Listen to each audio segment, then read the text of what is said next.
ስቡሕ ውእቱ ወልዑልኒ ውእቱ ለዓለም። ወንድሞች ዲያቆናት፣ መዘምራን፣ አባቶች፣ እናቶች፣ እህቶች፣ ወንድሞች፣ ሕፃናትም ጭምር እስከ ሞት ድረስ በወደደንና ባፈቀረን ኃያሉ በልዑል እግዚአብሔር ፍጹም ሰላምታ እንደምን አደራችሁ? እንደምን አደራችሁ? እንደምን ሰነበታችሁ? እንኳን ለበዓለ ጰራቅሊጦስ በሰላም በጤና አደረሰን አደረሳችሁ። እስቲ ለዚህ ሰዓት ያደረሰን አምላካችንን እልል ብላችሁ አመስግኑ። 3 ጊዜ እልል አድርጋችሁ ታቻላችሁ። አዎ በእውነት ልጆቻችን ቅድም ነግረውናል። ዛሬ ይሰማችኋል አይደለ? ይሰማል። ታቻላችሁት። ብዙ አላቆያችሁም። ስለዚህ በተቻለ አቅም በደንብ እንድታዳምጡ ደግሞ ይፈለጋል። ምክንያቱም የምንመጣው የእግዚአብሔርን ቃል ለመመገብ ስለሆነ ማለት ነው። ቃሉ መድኃኒት አጽናኝ ስለሆነ ማለት ነው። ስለዚህ ለቃሉ ደግሞ ጊዜ መስጠት ያስፈልጋል ማለት ነው። ልባችን መባከን ስለሌለበት ልባችንን ለእግዚአብሔር መስጠት ያስፈልጋል። እግዚአብሔር ሁላችንን በቸርነቱ ይርዳን። ወረደ መንፈስ ቅዱስ ላዕለ ሐዋርያት፣ በሐዋርያት ላይ መንፈስ ቅዱስ ወረደ እያለ ቅዱስ ያሬድ ይነግረናል። እንግዲህ ቅድም እንደሰማችሁት ዛሬ በእውነት የቤተ ክርስቲያን ልደት ነው የሚባለው። ቤተ ክርስቲያን የተወለደችበት ዕለት ነው። እንግዲህ በዓለ ጰራቅሊጦስ ጌታችን መድኃኒታችን ኢየሱስ ክርስቶስ በዛሬው ዕለት ለደቀ መዛሙርቱ መንፈስ ቅዱስን የላከበት ዕለት ነው። በዓለ ጰራቅሊጦስ ይባላል። እንግዲህ ጰራቅሊጦስ ማለት ምን ማለት ነው? የቃሉ ትርጉም ይሰማችሁ ነው? ይሰማል? ጰራቅሊጦስ ማለት ምን ማለት ነው? በጥያቄን ጀምረው እስቲ የሚመልስልኝ አለ? ጰራቅሊጦስ ማለት ምን ማለት ነው? የሚመልስልኝ ሰው? ጰራቅሊጦስ ዛሬ በዓለ ጰራቅሊጦስ ነው አይደል? ነው አይደል? ጰራቅሊጦስ ማለት ምን ማለት ይመስላችኋል? መንፈስ ቅዱስ የወረደበት። በጣም ጥሩ። አዎ፣ ሌላስ? መልካም። ጰራቅሊጦስ ማለት አጽናኝ፣ አረጋጊ፣ የሚያነጻ፣ የሚያጸና ማለት ነው። ጰራቅሊጦስ ማለት ናዛዚ፣ ናዛዚ ማለት ደግሞ አረጋጊ ማለት ነው። መጽንዒ ይለዋል። ጰራቅሊጦስ ማለት መጽንዒ ማለት ነው። የሚያጸና፣ ኃይልን የሚሰጥ ማለት ነው። እንደዚሁ መንጽሕም ይለዋል። የሚያነጻ፣ ከኃጢአት የሚለይ ማለት ነው። መንጽሒ፣ መጽንዒ፣ የሚያጸና፣ መንጽሒ፣ የሚያነጻ፣ ከሳቲም ይለዋል። ምስጢርን የሚገልጥ ማለት ነው። ምስጢርን የሚገልጥ ማለት ነው። እንግዲህ ዛሬ ሁላችሁም እንደምታውቁት በዚህ በሐዋርያት ሥራ ምዕራፍ 2 ላይ ነው እንግዲህ ታሪኩ ያለው። ጌታችን መድኃኒታችን ኢየሱስ ክርስቶስ በሚያርግበት ጊዜ ለደቀ መዛሙርቱ ምን ብሏቸው ነበረ?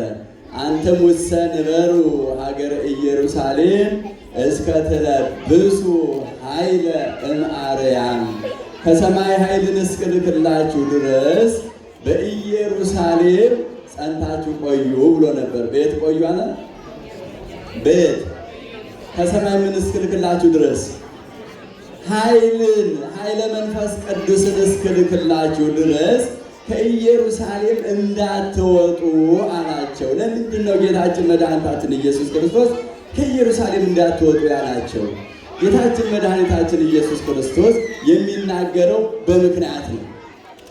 ደቀ መዛሙርቱን ከኢየሩሳሌም እንዳትወጡ ያለበት ምክንያት ገና መንፈስ ቅዱስ ስላላከላቸው መንፈስ ቅዱስን ሳይቀበሉ ቢወጡ ደግሞ ፍሩሃን ስለነበሩ ብዙ መከራ እንደሚደርስባቸው ስለሚያውቅ ጌታችን መድኃኒታችን ኢየሱስ ክርስቶስ እንደምታውቁት ልብና ኩላሊትን የሚመረምር አምላክ ነው።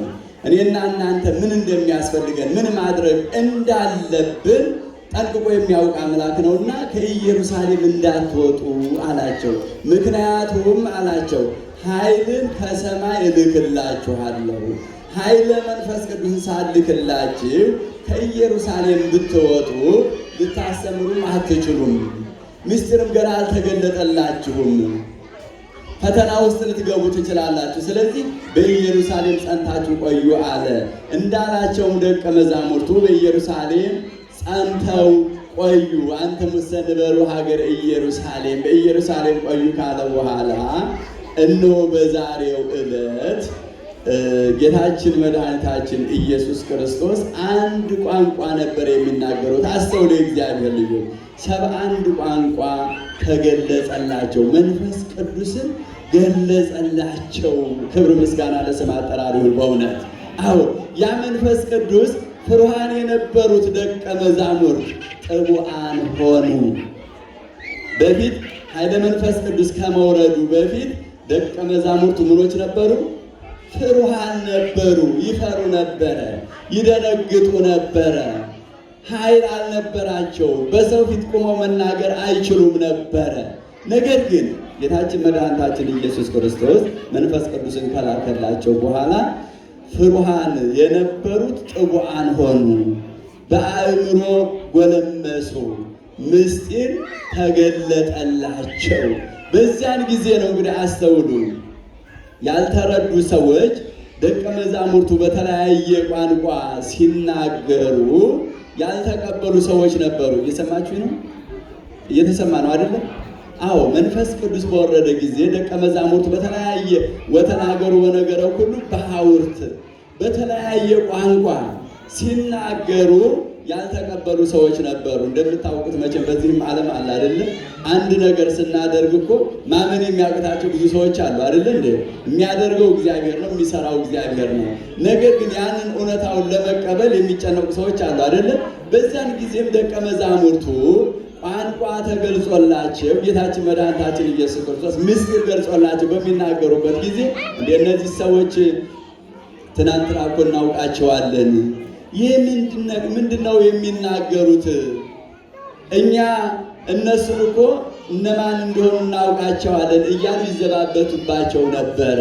እንግዲህ አስተውሉ እግዚአብሔር ልጆች፣ ደቀ መዛሙርቱ ያ ቋንቋ በተገለጸላቸው ጊዜ ኃይል አገኙ፣ ምስጢር ተገለጠላቸው።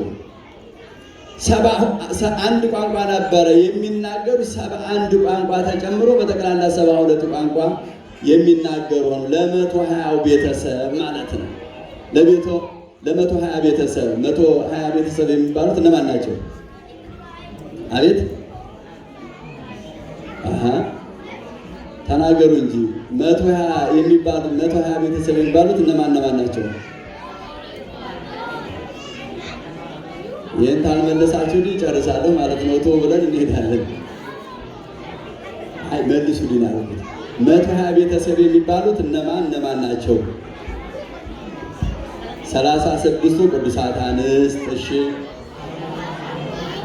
እንግዲህ የመሰለ ምስጢር ይዛል ተገልጾላችኋል እኮ እናንተ ዝም ብላችሁ ነው። 72 አርድእት፣ 12 ሐዋርያት በቃ ተገልጾላችኋል ማለት እኮ ነው። ስለዚህ አስተውሉ፣ ለ120 ቤተሰብ ማለት ነው። እና መንፈስ ቅዱስ ወርዶላቸው ምስጢር ሲናገሩ ጉሽ ጠጅ ጠጥተው ነው እንጂ እነዚህ እኮ ይሏቸው ነበር አይሁዳውያን ማለት ነው። አይደለም የሌላውን ቋንቋ ሊናገሩ ይቅርና የራሳቸውን ቋንቋ በደንብ መናገር የማይችሉ ናቸው እያሉ ይዘባበቱባቸው ነበረ። ነገር ግን ደቀ መዛሙርቱ እግዚአብሔር መንፈስ ቅዱስ ምስጢሩን ስለገለጸላቸው ቅዱስ ጴጥሮስ ምን አለ? እናንተ ሰዎች የምትናገሩት ነገር በስጋዊ አስተሳሰብ እያሰባችሁ ነው። ነገር ግን እኛ እየተናገርን ያለነው ከአንደበታችን አንቅተን አይደለም፣ ወይም ዝም ብለን በድፍረት አይደለም የምንናገረው።